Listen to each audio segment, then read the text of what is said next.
Right-hand side we have a Moliterno. Moliterno is a region, but this happens to be from Basilicata.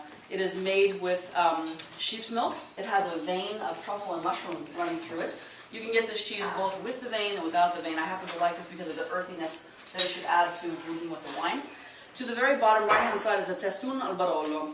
Testun al Barolo happens to be from Ochelli, which is from the Val Casotto area of Piemonte. I actually had the good fortune to visit this particular producer, and I was amazed at the actual cheese being aged in caves below the streets of the little town of Val Casotto.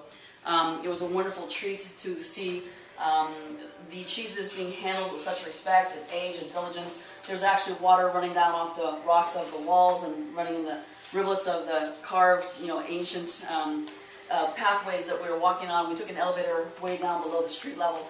And the cheese was happy. So I was happy, the cheese was happy. It was in the right element. And last but not least, there's a very small wedge to the top left-hand side called carboncino. Carboncino is a 3-milk, so it's cow, sheep, and goat. It has a vegetable ash, otherwise carbone, commonly used in Italy. Sometimes I had a visiting chef once make a pasta with carbone, which is unusual for Americans to see. So we always think of black pasta as being squidding, but really carbone is a wonderful ingredient to be used in other culinary aspects. On the bottom left-hand side of the quadrant of the plate is my honey nut combination. These are roasted nuts done in my honey. I have beehives in my property where I live in San Mateo.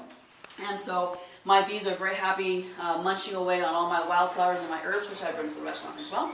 And that's also sour Michigan cherries that are plumped in the honey when it's slightly warm with the nuts. I think it makes a very nice accompaniment to the cheeses. Does anybody have any questions? No quiz. How did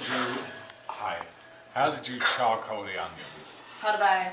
The charcoaled onions. Oh, the charcoal onions. Did you like the beef? Very good. I like the beef a lot. I have a wonderful chef de cuisine. His name is Mark, and he's always creating new and wonderful things. Sometimes they're a little more esoteric than others, and so I kind of hold the reins and say that I think, like carbone, a charcoal of onions is wonderful because it has an element of sweetness. It has an element of the char, but it doesn't go overboard like a piece of wood. If you imagine a piece of wood, the char is very bitter. An onion doesn't. So we char onions in our oven. We cook them for a long time until they start to physically break down to char. Then we take them, reconstitute them into olive oil, and we season it a little, and we paint it on the beef, and we sear it with the charred charcoal of onion on the beef. So you actually ate charred onions. But it should have tasted really nice. You get an element of sweetness and the char, which when you're searing meat on metal, you get in caramelization anyway.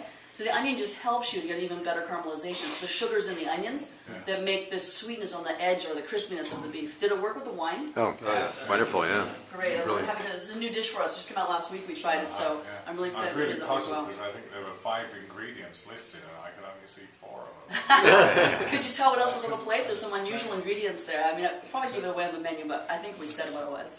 But the Jerusalem artichoke heart, usually not handled in that manner either. Did you enjoy eating that? That was really good. It was braised with the skins on. So like a potato, the elements of the flavors are encapsulated inside, versus everyone always peels Jerusalem artichoke, or topinambur in Italian.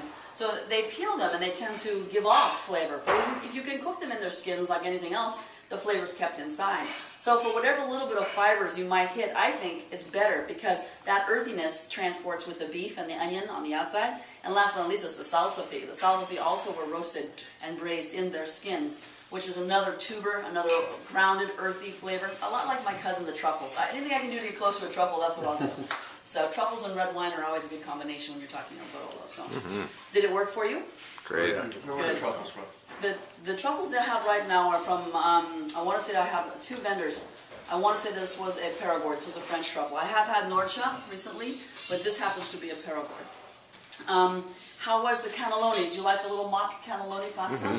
Did you know that was not pasta? Potato. You could tell it was potato? I couldn't tell what it says. Very clever. I can't fool you guys. It's a mock pasta, cannelloni being a pasta that you would normally roll and fill.